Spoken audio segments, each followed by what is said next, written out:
Em relação ao Francisco Monteiro, houve certamente milhares de espectadores como eu que chegaram a pensar que você estaria a apaixonar-se.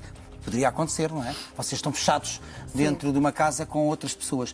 Que se estaria a apaixonar pelo Francisco Monteiro e por isso reagia tão mal à Márcia. Não. Nunca houve ali nenhuma atração pelo Francisco? Não. Eu falei disso. Eu disse que se calhar, e eu verbalizei isso, se não existisse uma Márcia no meio desta história toda, que talvez pudesse. Mas eu, quando eu olhava para a situação deles os dois, eu ficava, não, eu não queria esta pessoa, porque a maneira como eles lidam... Eu ouvi essa Eu falei conversa, disso, sim. e eu sempre disse que eu gostava de Francisco Monteiro pela minha amizade com ele, porque era uma pessoa que estava comigo. Foi na casa de banho que você verbalizou isso, se não me engano. E também disse no confessionário.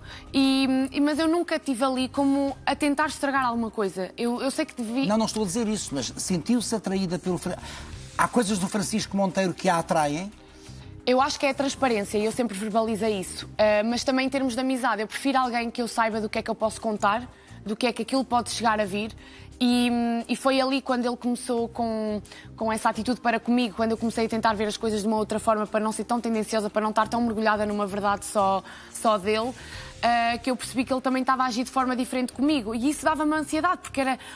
eu era tão amiga desta pessoa. A Jéssica, por exemplo, sempre exprimiu a opinião diferente, mesmo quando não concordava com o Zaza, e ele sempre aceitou essa. Porque é que ele não aceita isso de mim? E depois a maneira como ele me falava, eu também, muitas vezes, também falava assim com ele, e toda essa gerência, de gerir todas essas emoções, é muito complicado. E tudo no Francisco, em seu entender, é jogo ou realmente há ali sentimentos de amizade por pessoas? Como, não, por exemplo, sim. Eu sempre vi que o Zaza gostava muito de mim e que estava lá para mim. Só que eu não sabia, e ele se calhar sabia fazer isso melhor que eu, porque ele já vê reality shows há muito tempo, ele sabia distinguir... Ele preparou-se bem para isso. Ele sabia distinguir o jogo, porque, por exemplo, havia uma dinâmica, havia uma discussão, havia uma troca de opiniões e logo a seguir havia o amorito, o abraço, era o Francisco Monteiro e depois vinha o amorito.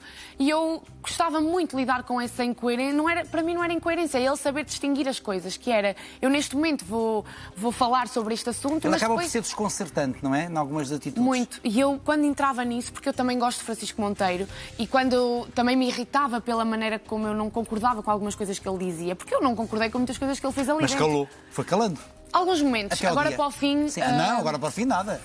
E acho que ele foi merecedor porque se entregou de corpo e alma. E ele é um grande disse jogador, isso. ele é um grande jogador. Não é que eu concordo com muitas coisas que ele fez e com É o muitas jogo atitudes, dele. mas Depois eu acho que identificamos ou não com o Exatamente. jogo dele.